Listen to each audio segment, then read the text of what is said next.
Le week-end passé, nous avons passé le week-end à Kouilou-Ngongo.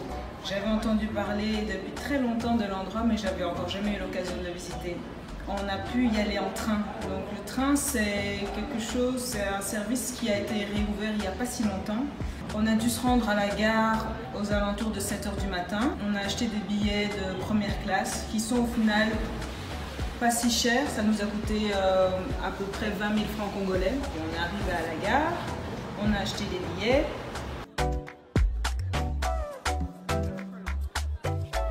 Ensuite, on a pris le train et on s'est mis en route vers Kouilou.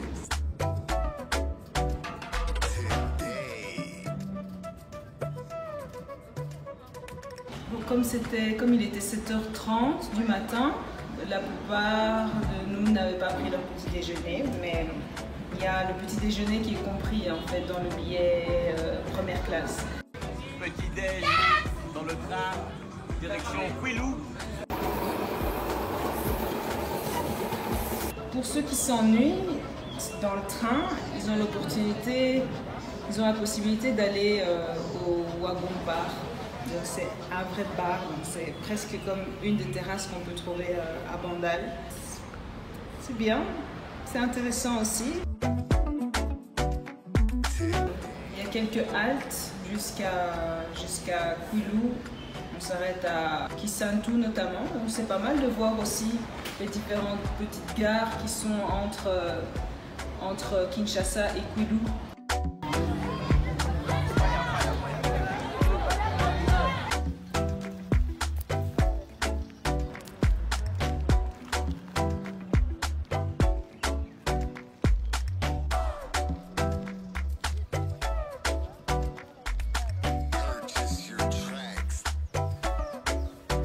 On est arrivé au Guest et là, c'est vraiment joli à voir. C'est des anciennes maisons et des grandes allées, des grandes avenues. Et moi, ce qui m'a frappé dès que je suis arrivée là-bas, c'est l'odeur. On sent vraiment l'odeur de sucre de canne.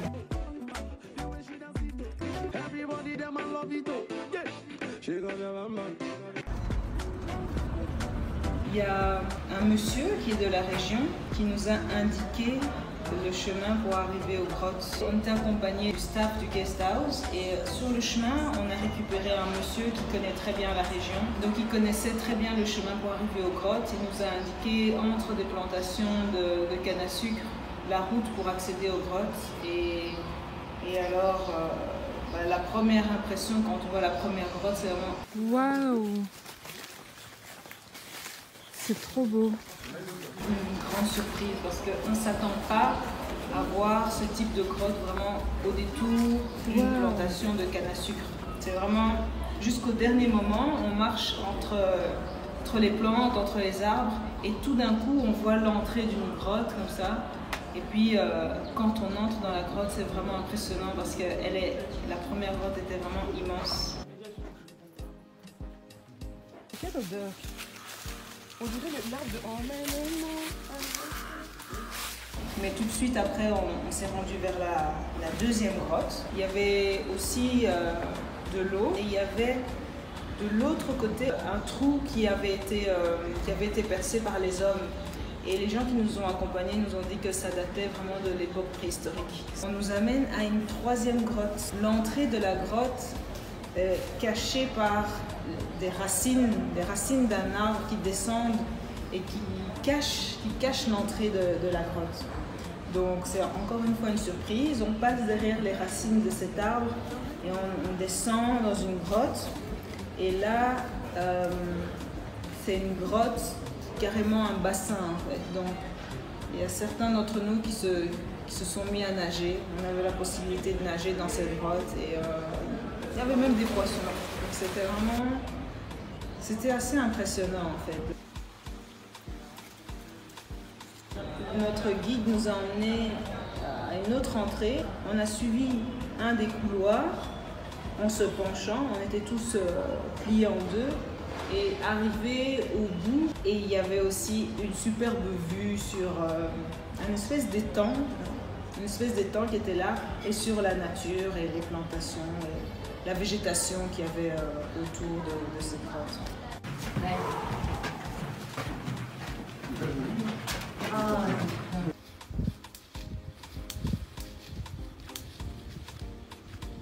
Patron, Isabelle Lipens, a une concession de hectares. Voilà. Dans toute la concession, ça c'est parmi les sites, le point culminant des sites. Et finalement, il s'est dit, il a aménagé, quand il est sur place, il vient prendre de l'air ici.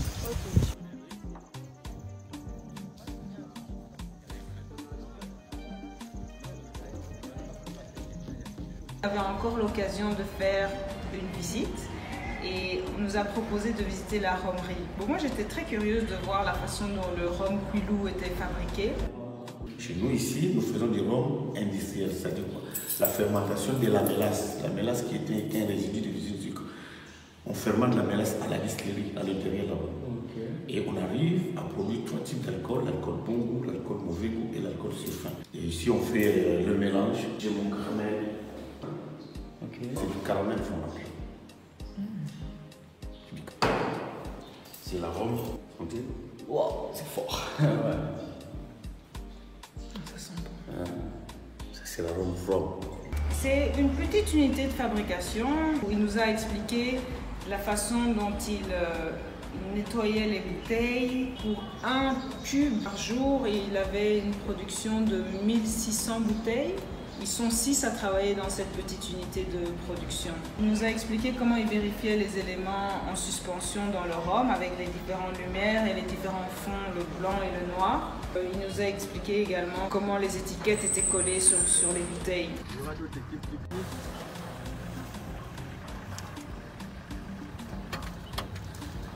Après avoir visité la rhumerie, on est allé visiter la sucrière. Donc, comparé à la rhumerie qui est une petite unité, la sucrière c'est une usine immense, immense, immense, immense.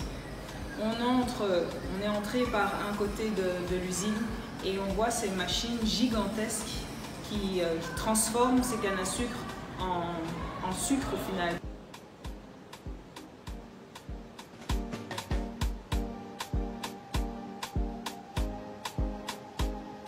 Donc on a vu comment les cannes étaient broyées, qu'elles passaient dans différentes machines, l'extraction du jus, comment ce jus était ensuite chauffé, en fait les différentes étapes que le jus devait passer.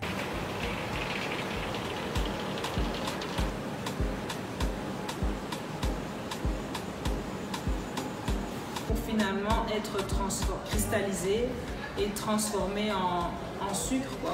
Le produit vraiment fini, le produit qu'on peut consommer. Et c'était vraiment impressionnant de voir la taille de cette usine. C'est immense, immense, immense. On a même pu déguster un petit peu de sucre là, cristallisé, et c'est vraiment impressionnant. Quilou, c'est fantastique, hein. C'est vraiment super beau, super paisible, tranquille. Et puis les visites étaient vraiment bien. Moi, j'y retournerai d'office, c'est certain. J'ai tout aimé, que ce soit le train, que ce soit l'arrivée, acheter des fruits sur place. Les grottes, c'était vraiment magnifique et je recommande à tout le monde. C'était vraiment... turquoise.